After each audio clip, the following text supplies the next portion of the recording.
Penyakit gula atau diabetes mellitus. Diabetes merupakan salah satu penyakit tidak menular yang angka kejadiannya cukup tinggi. Pada tahun 2014, diperkirakan 422 juta orang dewasa di seluruh dunia hidup dengan diabetes. Indonesia sendiri menempati urutan keempat sebagai jumlah penderita diabetes terbanyak di dunia, dengan penderita sebanyak 8,4 juta penduduk. Angka kejadian diabetes mellitus di Indonesia mengalami peningkatan dari tahun sebelumnya. Berdasarkan Riskesdas pada tahun 2018, terdapat kenaikan penderita diabetes sebesar 1,6% jika dibandingkan dari tahun 2013. Yuk, simak video ini bersama yang akan membahas pengertian dan klasifikasi diabetes mellitus, tanda dan gejala dari diabetes mellitus, dampak dan akibat dari diabetes mellitus, serta tips yang diberikan untuk pasien diabetes mellitus. Pengertian dan klasifikasi diabetes mellitus.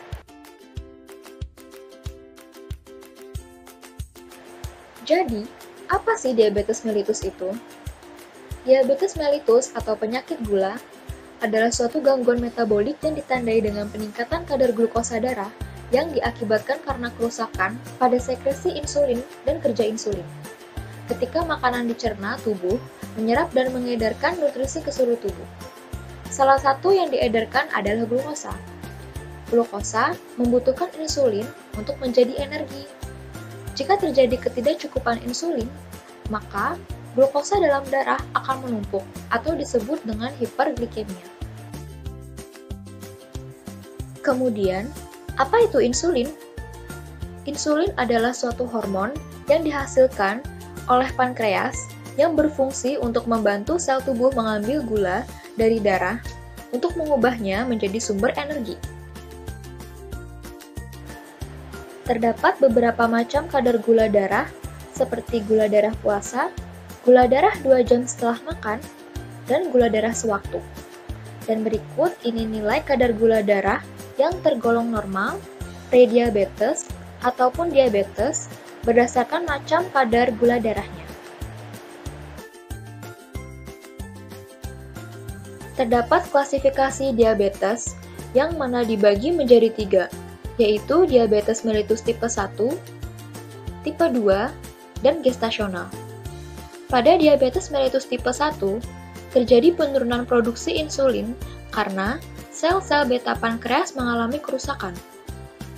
Pada diabetes tipe 2, terjadi penurunan sensitivitas sel tubuh terhadap insulin atau yang disebut dengan resistensi insulin. Dan diabetes mellitus gestasional yang ditandai dengan intoleransi glukosa yang muncul saat kehamilan pada trimester kedua dan ketiga. Tanda dan gejala diabetes mellitus.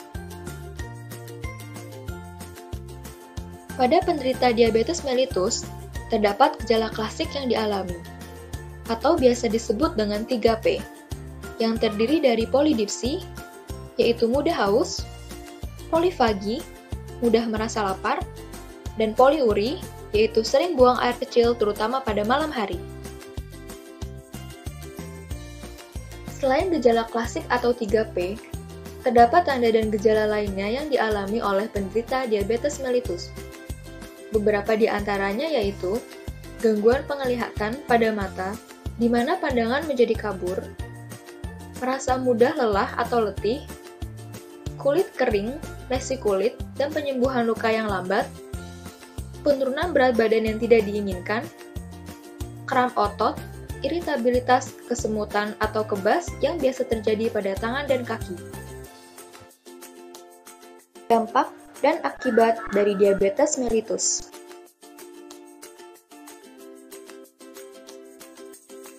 Penderita diabetes mellitus rentan mengalami komplikasi. Namun sebelumnya, apa itu komplikasi? Komplikasi adalah penyakit yang muncul karena ada efek dari penyakit tertentu yang ada pada tubuh. Komplikasi terjadi ketika gula darah berada dalam aliran darah dalam waktu yang lama. Berikut beberapa komplikasi dan akibat dari diabetes mellitus, yaitu retinopati diabetik atau gangguan mata, nefropati diabetik atau gangguan ginjal, penyakit kardiovaskuler atau penyakit jantung dan pembuluh darah, neuropati diabetik atau gangguan saraf yang menyebabkan luka dan amputasi pada kaki. Komplikasi dapat dikendalikan dengan baik dengan cara menjaga gula darah supaya tetap normal. Tips untuk penderita diabetes mellitus meliputi prinsip 3J dan aktivitas fisik. Prinsip 3J: jumlah, jenis, dan jadwal. Prinsip jumlah.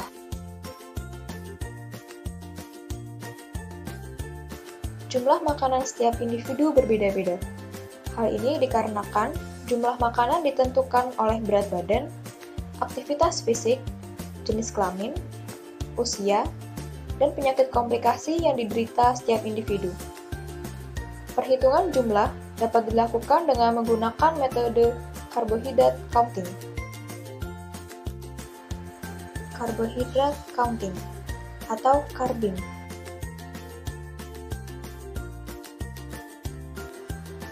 Carbohydrate counting atau carbing merupakan metode yang dilakukan dalam perencanaan makanan dengan melihat jumlah atau berat total karbohidrat yang kemudian dikonversi ke dalam porsi atau unit carbing. Dalam satu porsi carbing setara dengan 15 gram karbohidrat. Untuk mengetahui total porsi carbing, dapat dilakukan dengan menentukan kebutuhan karbohidrat total dalam gram, kemudian dibagi dengan 15 gram. Berikut merupakan contoh bahan makanan dengan kandungan 15 gram karbohidrat atau setara dengan 1 unit carbing. Antara lain, 1 potong roti, 1/4 mangkuk pasta, mie atau nasi, 3/4 mangkuk sereal, 1,5 keping biskuit, setengah buah kentang. Kemudian, untuk sumber buahnya antara lain, 1 buah ukuran sedang, 1 potong besar buah, berupa semangka, pepaya atau melon, dan setengah gelas jus buah. Kemudian, untuk sumber protein antara lain, 4 potong sedang tempe, 2 buah besar tahu, 4 sendok makan kacang. Untuk sumber susu antara lain, 1 gelas susu rendah lemak, 3/4 gelas yogurt. Dan untuk sumber sayuran antara lain, 3 mangkuk sayur mentah, dan 1,5 mangkuk sayur matang. Berikut merupakan contoh menu satu hari untuk subjek laki-laki dengan kebutuhan karbohidrat 260 gram atau setara dengan 18 unit carbing. Kemudian berikut merupakan contoh menu satu hari untuk subjek perempuan dengan kebutuhan karbohidrat total 225 gram atau setara dengan 15 unit carbing. Prinsip jenis.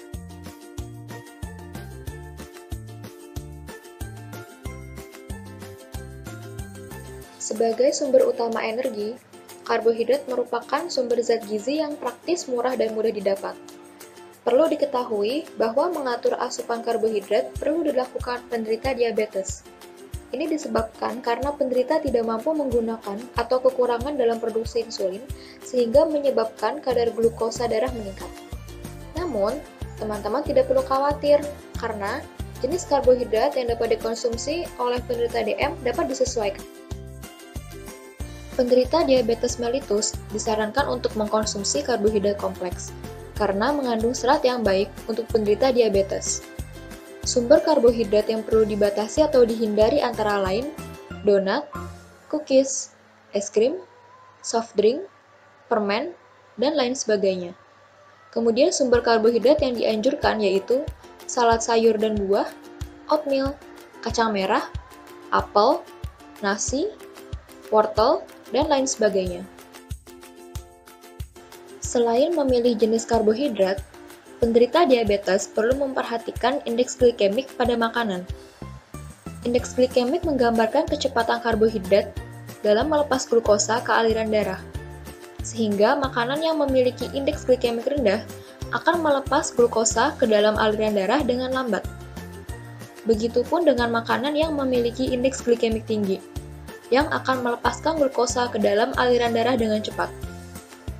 Secara umum, makanan dapat dikategorikan menjadi 3 kelompok, yaitu makanan dengan indeks glikemik rendah atau indeks glikemik kurang dari 50, indeks glikemik sedang atau antara 55 sampai 70, dan indeks glikemik tinggi, yaitu lebih dari 70. Terdapat beberapa hal yang dapat mempengaruhi indeks glikemik pada makanan, yaitu teknik pengolahan makanan, di mana pemasakan basah seperti mengukus dan merebus akan menyebabkan peningkatan indeks glikemik lebih besar dibandingkan dengan cara dipanggang. Kemudian tingkat kematangan buah, di mana buah yang matang akan memiliki indeks glikemik lebih tinggi dibandingkan buah yang belum matang. Direkomendasikan asupan protein bagi penderita diabetes mellitus sebesar 15-20% dari total kebutuhan energi dalam satu hari. Kemudian kebutuhan asupan lemak berkisar antara 30-35% dari total kebutuhan energi.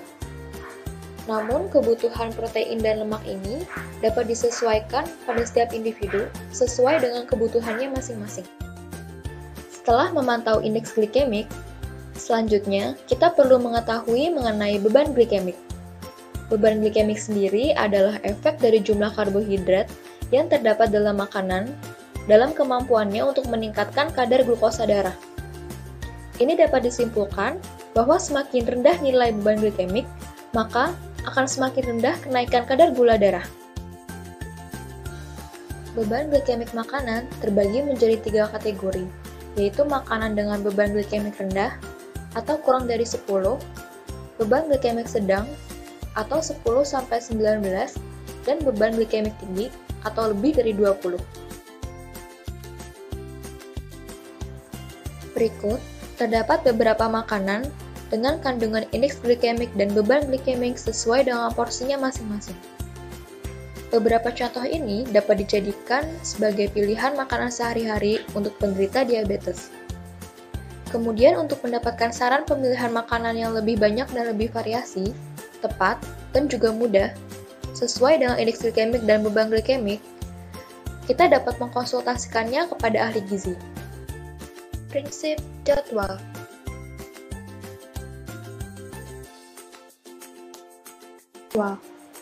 Waktu mengkonsumsi makanan yang tepat untuk penderita diabetes mellitus yaitu 3 kali makanan utama dan 3 kali makanan selingan dengan jarak 3 jam sekali.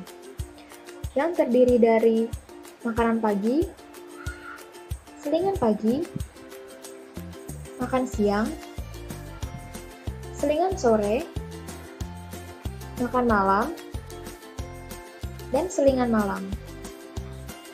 Ini bertujuan untuk mengendalikan kadar gula darah penderita diabetes mellitus tidak naik turun secara drastis. Aktivitas fisik penderita diabetes mellitus.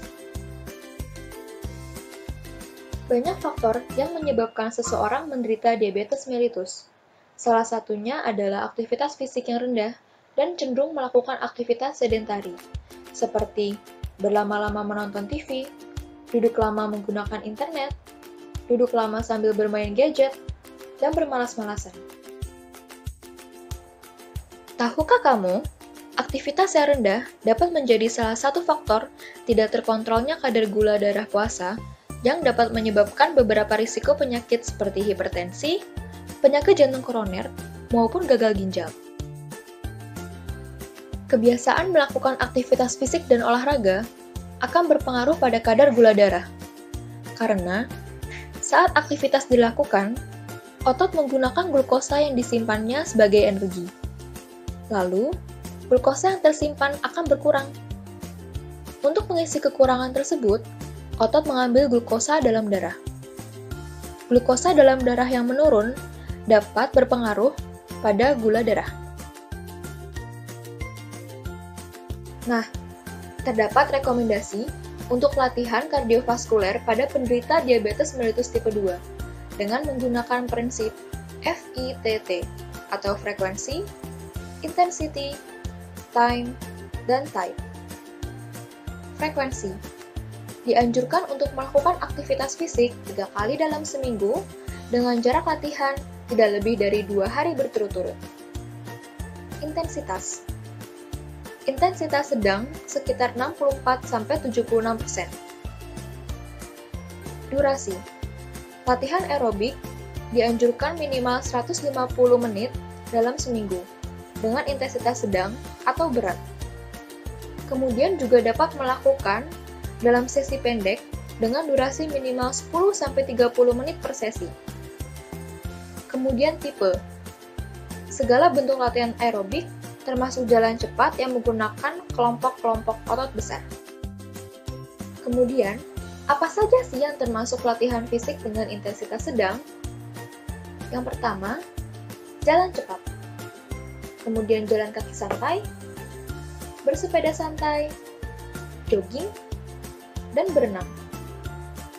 Aktivitas fisik ini, apabila dilakukan secara teratur pada penderita diabetes, dapat memperbaiki sensitivitas insulin dan menurunkan risiko kardiovaskuler atau penyakit jantung koroner.